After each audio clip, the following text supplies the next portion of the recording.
everybody, I am Chris Massey, and welcome to the Chris Massey Music Show here on the American Hearts Radio Network. We're coming to you live tonight from our studio here in downtown Atlanta, and tonight is episode 5 of season 3 and the 43rd episode of the Chris Massey Music Show. We are glad you are all tuning in.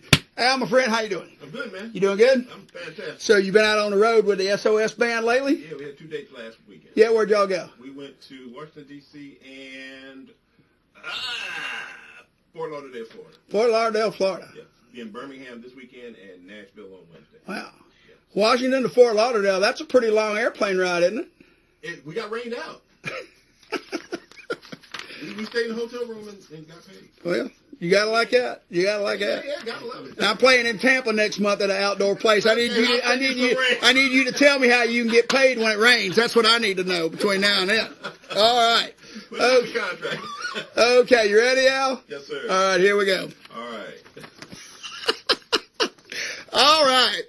George Zimmerman, the man that shot Trayvon Martin, decided last week that he was going to put the gun up for auction that he shot the unarmed youth with. Now, let me tell you something.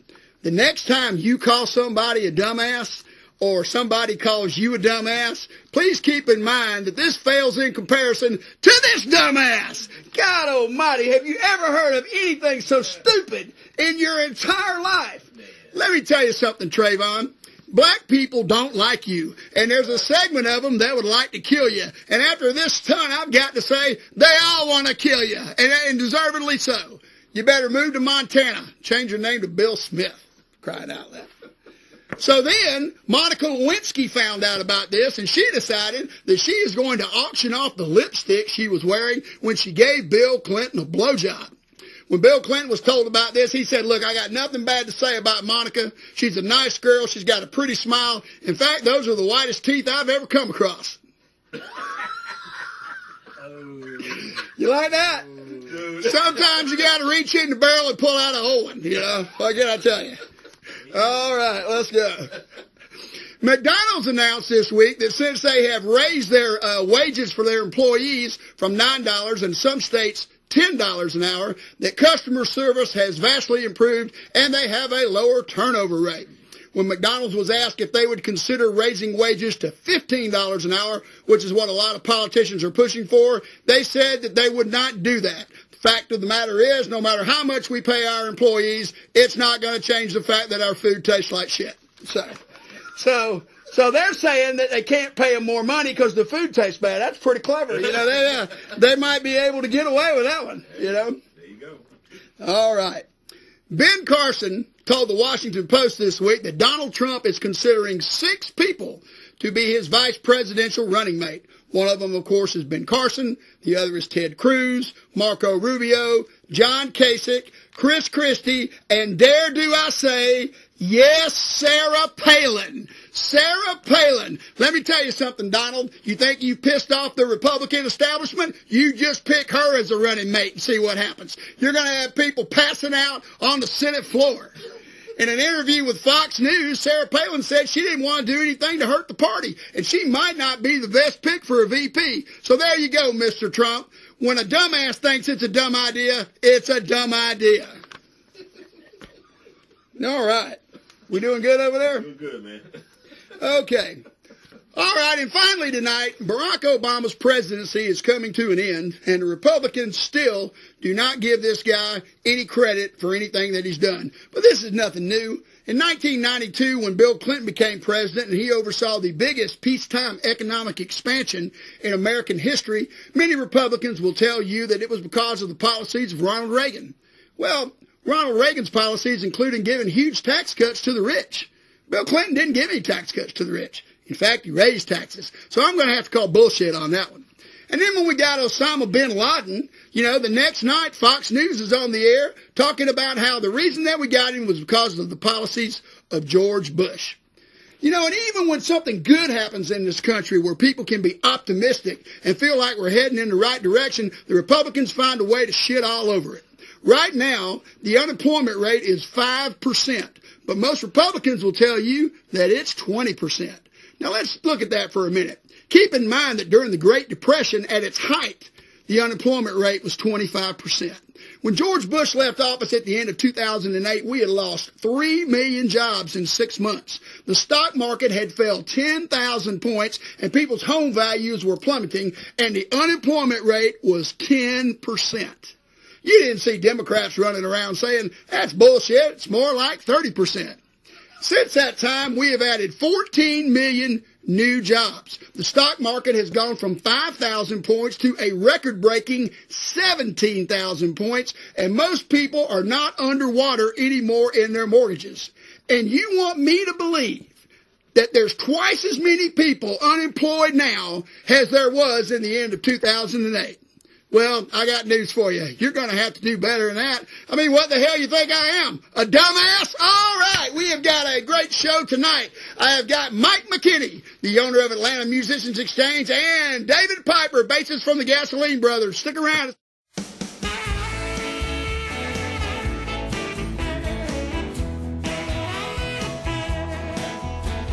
Serving Atlanta since 1998, Massey Gutters understands the challenges specific to our area. Massey Gutters is familiar with all aspects of gutters and roofing. We use only the highest quality materials. With our fully trained and professional staff, you are guaranteed to get quality service and work. References available upon request. Call us today for a free estimate, 404-314-6800. Again, that's 404-314-6800. Call Massey Gutters today. 404-314-6800. All right, we're back. My first guest tonight beats the times for a band called the Squirrelheads, a very fine band, and he is also the owner of Atlanta Musicians Exchange over in the Tucker Pea Ridge area. Would you please welcome to the Chris Massey Music Show my good friend, Mr. Mike McKinney. Big guy. I got a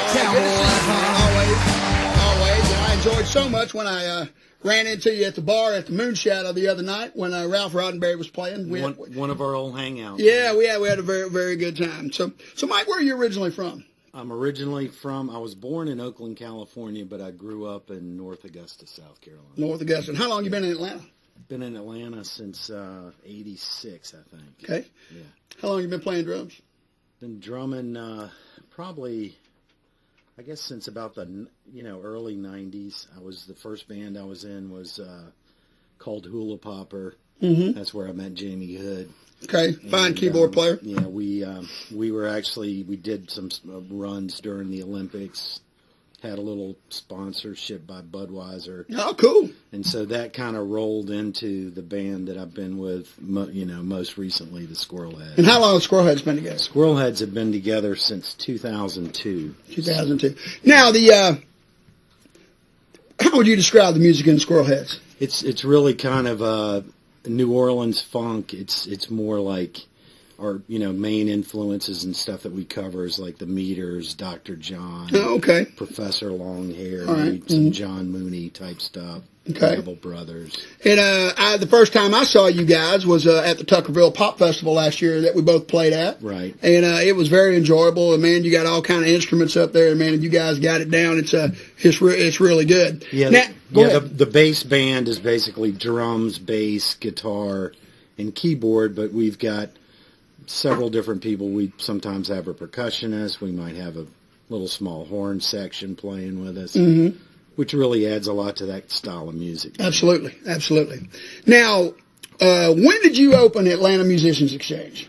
I started that in the end of 2011, beginning of 2012. Okay, so you've going on about 4 years in business. Yeah, 4 years in business. I actually was officially open in May of 2012, so this month is my 4-year anniversary. Now, I got to tell you, and I don't know if anybody's told you this, but that was a mighty bold move to do that, because you were sandwiched between, what's the Tucker Music Store? It's Music Trader.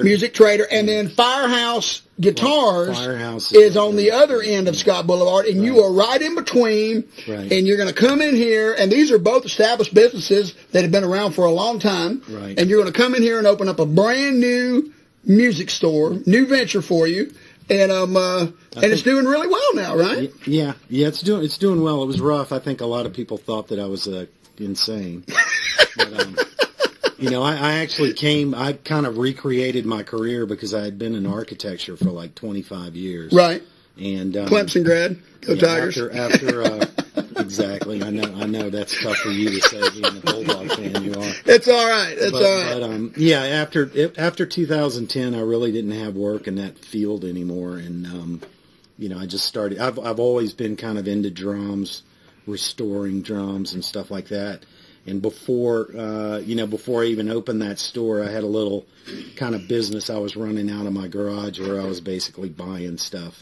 Okay. So you had some inventory when you moved into place. Yeah. And people would walk in there and look, and they'd saw 20 drum kits and like 8 guitars across the wall. Right. Well, this guy's never going to make it. Now you guys do lessons there now too? We do lessons. I have a really top flight repair guy that does excellent quality work on guitar setups, okay, and, modifications and stuff.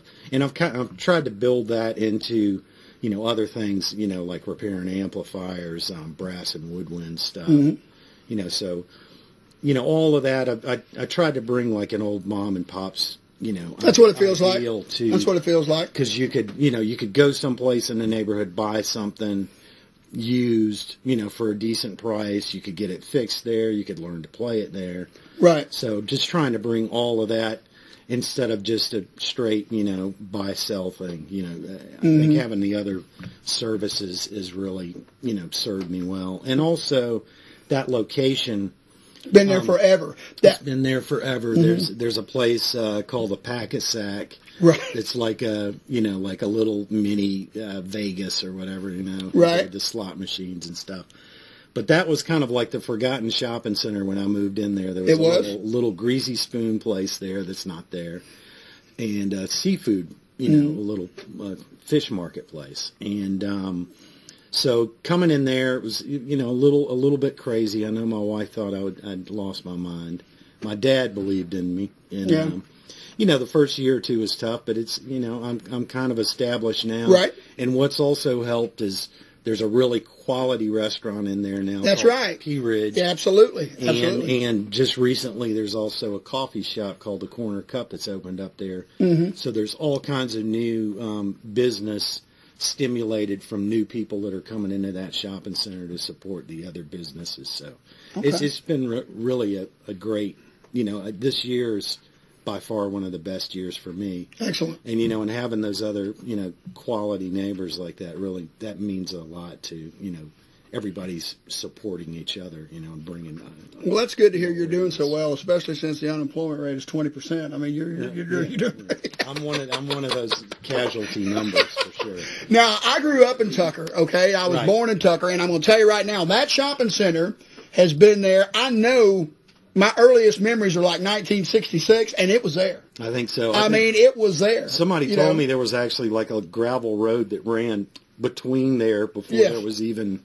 That's right. There was even a pavement on that parking lot. So. Yeah. And eventually somebody is going to come in there, and they're going to buy up those cheap hotels across the street and get the area cleaned up a little bit more, and then you're really going to thrive like you already are.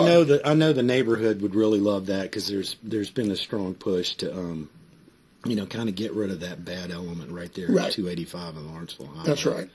And, that the hotel kind of, brings part of that negativeness. But, the thing is like I said, it used to be the forgotten shopping center, it was crackheads and everything else. But, I mean, there's a lot of, it's really looking up over there. And, it's, the little Pea Ridge area has really turned into a nice. Absolutely. So, you guys got any gigs coming up in the Squirrel Heads anytime soon? Actually, the Squirrel Heads are going to play June 4th. My anniversary's in May, but I'm having like an annual party that I do there every year. Okay. And we're gonna get together and do that. And I've been playing a little bit with Johnny Scales and this guy Mike Snowden. In another little group, it's more of kind of like a blues thing. Okay. And we have a bass player, Reed Bacon plays bass, Johnny on guitar, Mike Snowden on the cigar box guitar. Okay. And I'm playing drums, and that's King Cornbread. Cool. We just actually played up at the Wing Cafe in Marietta this past Saturday. Yeah, I saw that on Facebook. Well, Mike, why don't you tell everybody where they can find your store and your website? Go right ahead there, buddy. Atlanta Musicians Exchange. We're located at 2619 Lawrenceville Highway in Decatur, 30033. That's like a mile inside 285 off of Lawrenceville Highway. And I'm online at atlantamusiciansexchange.com. All right. Mike, thanks for coming in. Thanks Mike for having McKinney, me. everybody. We'll be right back. All right. Hey, I'm Leon Smoker, And I'm Rachel Jordan. And I'm Moses Moe from Mother's Finest. and you're watching the Chris Massey Music Show. Hey, man, you remember that time when you guys opened for Aerosmith? I do. Man, that was awesome. Boys got the drinks going round. I ain't got no worries and the work's all done, and I ain't going home. I'm having too much. Hey, let me show you what's going on. We're the Gasoline Brothers, parts unknown. We got a little record coming out. Red Dirt National, Sunny Red Distribution coming out hopefully by the end of this year. We'll play a few songs for you.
All right, we're back. You just watched a video of one of the fine bands in Atlanta, Georgia, the Gasoline Brothers, performing Better off their Filler Up album that is available on iTunes at the Alamo in Noonan, Georgia. I first met my next guest way back in 1980. I was in the band The Mistakes, back in those days, and we were doing a Friday and Saturday night at the old 688 Club, and we were opening up for the Heathen Girls. And he stopped by our dressing room just to say hello, and we just thought that was the stuff, is having somebody stop by and talk to us like that. He went on later after that to play in another great Atlanta band, the RF and the Radar Angels, and for a long time he's been holding down the bottom end for the Gasoline Brothers. Would you please welcome to the Chris Massey Music Show, Mr. David Piper.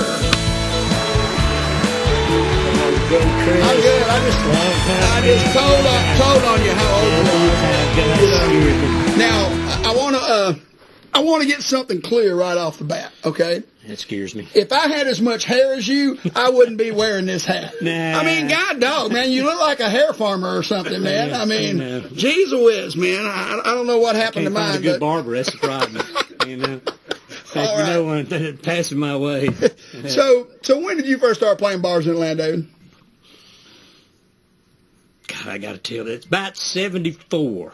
74. 74, 75, we were doing all that underground Atlanta, Mad Hatter, the front page, all that stuff. Now, you must have been in a cover band. Yeah, that's when you made money. Yeah, absolutely. Because, you make a cover bands, you were there for the week, and you made your money. Let me tell you something. Brendan O'Brien told me that in 1978, when he played with Pranks, that he made $14,000. I wouldn't doubt that at all, because I saw many of those shows. 16 years old, and $14,000 in 1978 wasn't nothing to sneeze at, especially for playing music. And doing it well like they did, too. Oh, yeah. I mean, So what was the band you were in back then?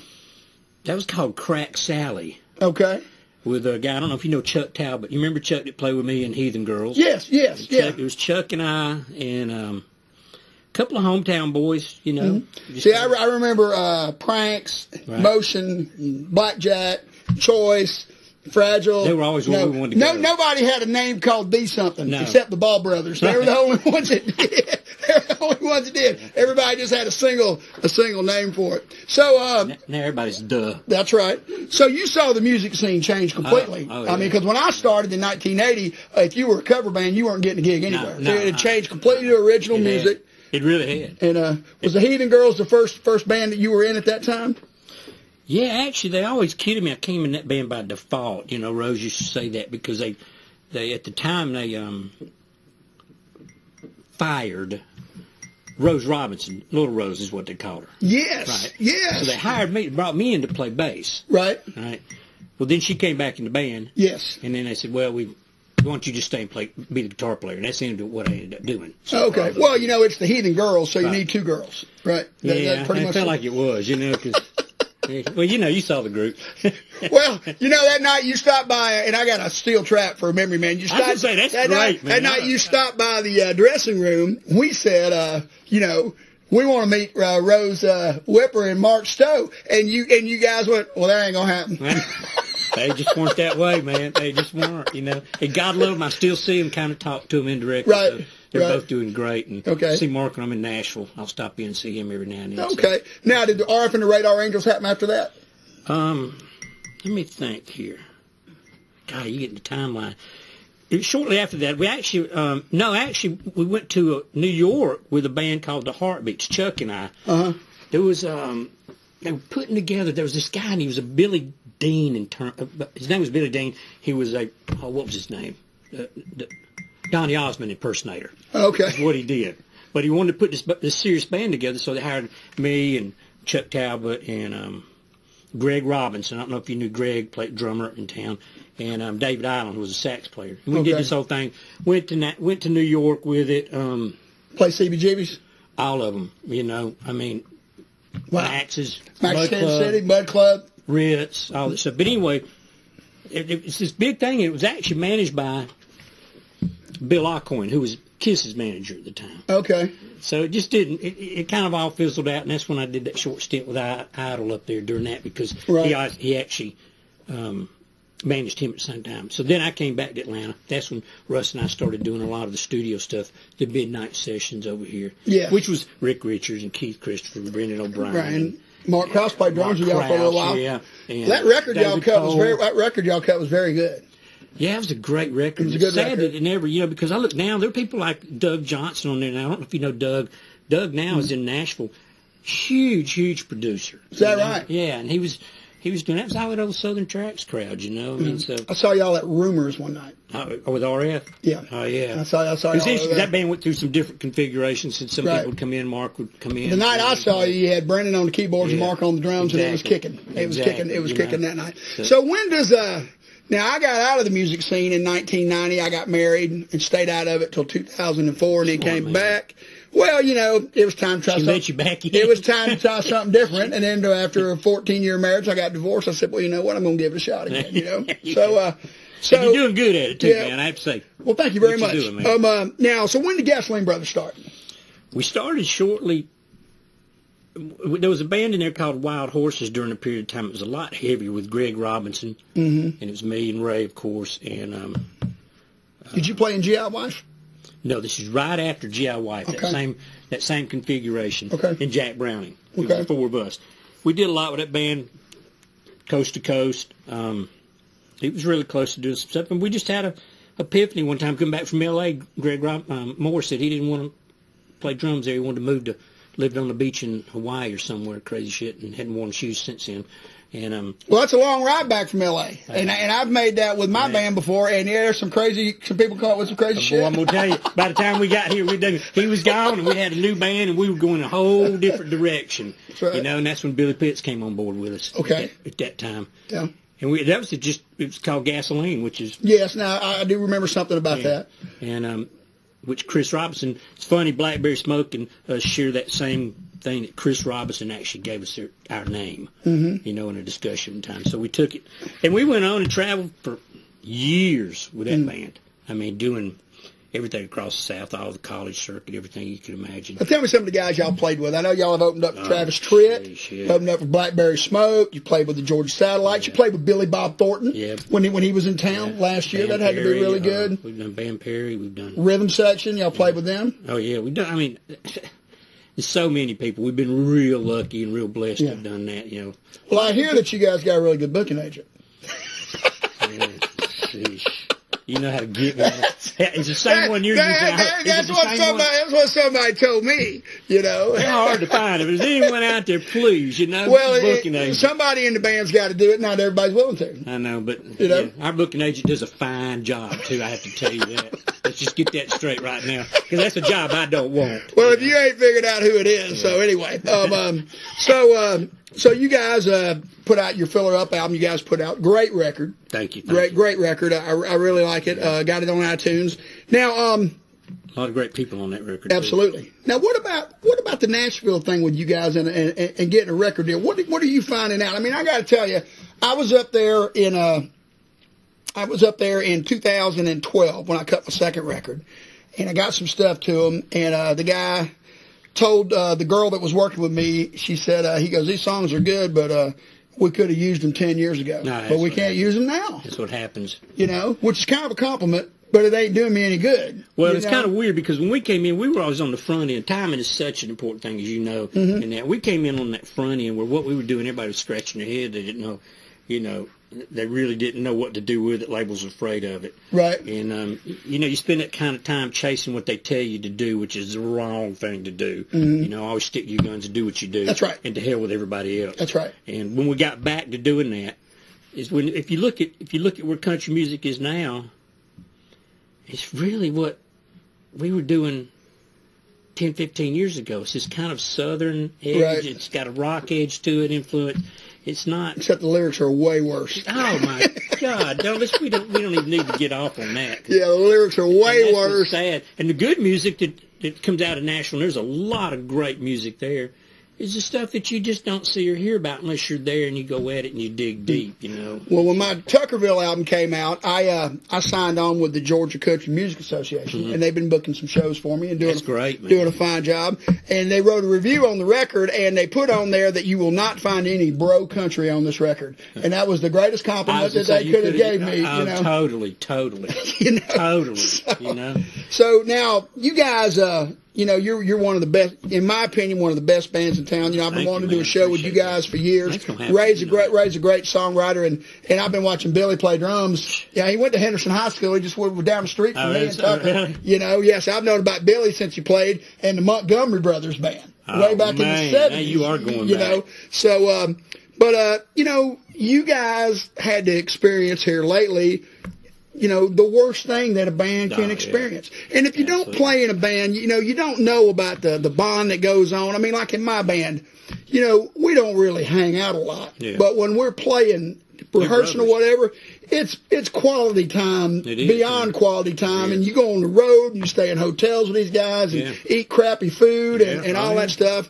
And you're a guitar player. Each other more than the family a lot of times. That's right. And then just a month or so ago, your guitar player, Brian Huffman, unexpectedly passed away. Yeah. I mean, it was probably the most devastating thing that could have happened to us right now. When we changed from Gasoline, we went to Gasoline Brothers. The concept behind that was a group of guys, no different than Allman Brothers and all the other brothers bands, that kind of come in and out. Rick Richards has come and played with us a lot. Yeah. Joey Huffman. Sure. Bruce. Just all the people who've been in this scene for that long. Right. Brian was a guy we found off of Craigslist, believe it or not. We were looking for another guitar player. And at the same day, on the same time, they literally, Ray and he put up almost the same ad.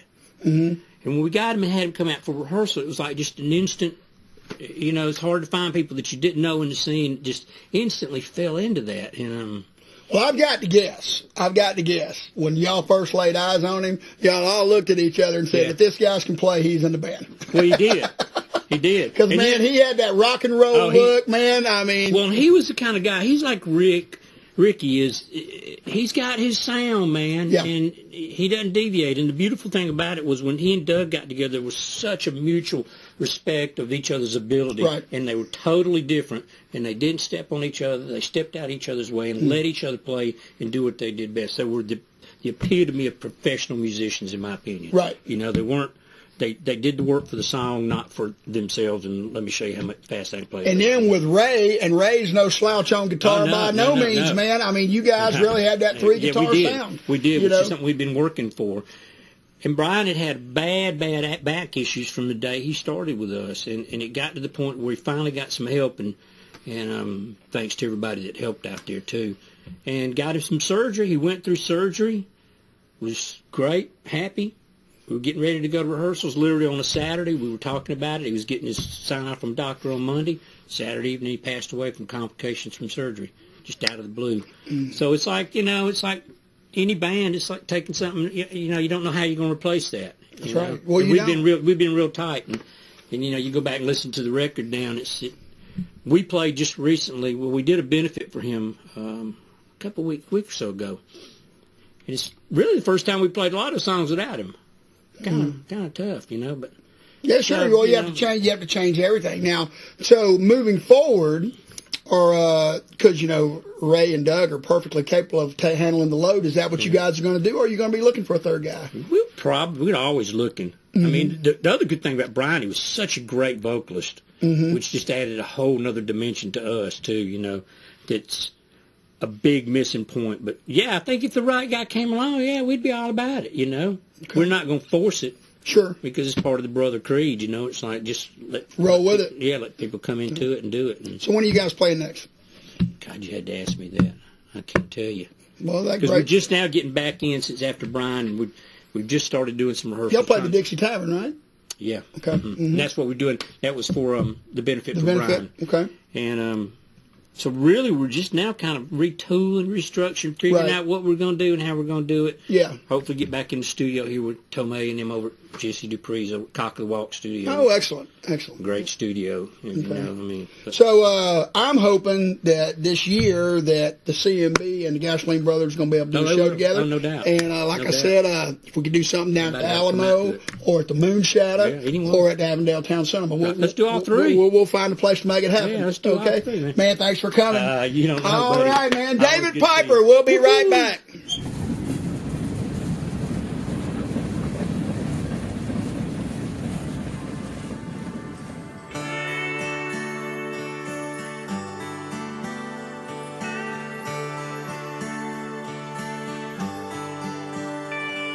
It's a Friday night in Tuckerville, little town that I grew up in. And I pull into the parking lot to a place 1,000 times I've been. And the stage that I play on, well, you can see it's kind of small. Each face out in the crowd, when don't you know, I know 'em all.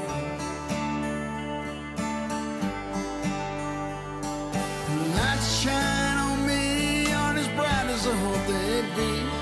By now I thought I'd be somewhere I may never be.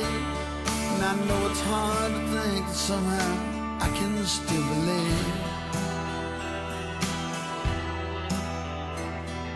The dream that I've been dreaming, it comes true with every song I sing.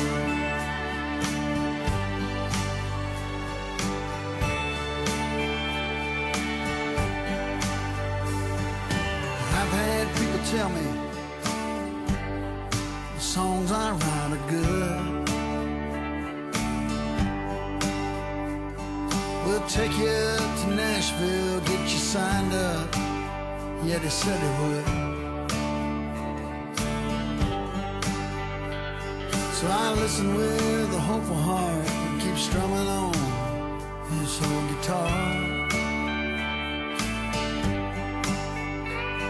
Another year and I'm still here. All the talk I've heard ain't got me very far.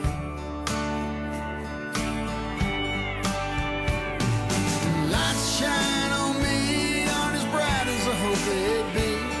By now I thought I'd be somewhere I may never be. And I know it's hard to think that somehow I can still believe.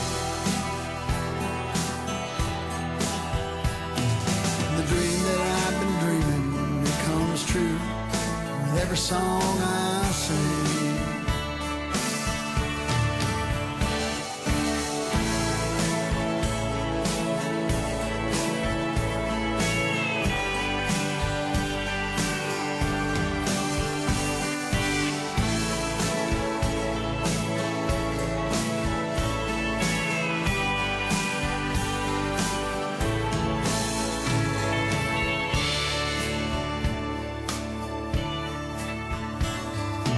Say I haven't made it,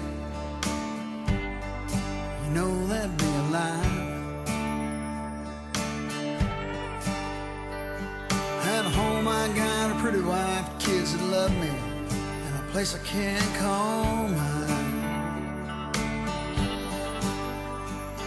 And someone's got to be here to play this bar on Friday night. And if destiny has chosen me to be the one, with that I'm alright. Lights that shine on me aren't as bright as I hoped they'd be. By now I thought I'd be somewhere I may never be. And I know it's hard to think that somehow I can still believe.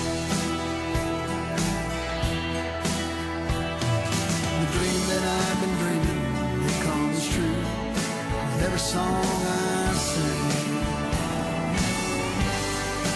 Every song I sing.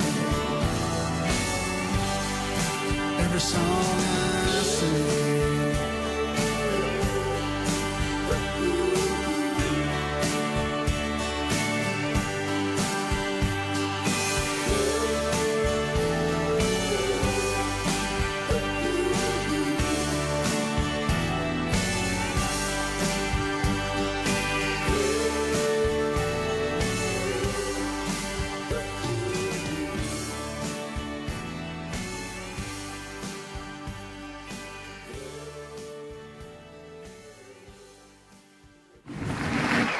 All right, you just saw the Tuckerville video from my new album, Tuckerville, which is available on iTunes. Go on there and pick you out a single or pick you out the whole thing, whatever. We really would appreciate it.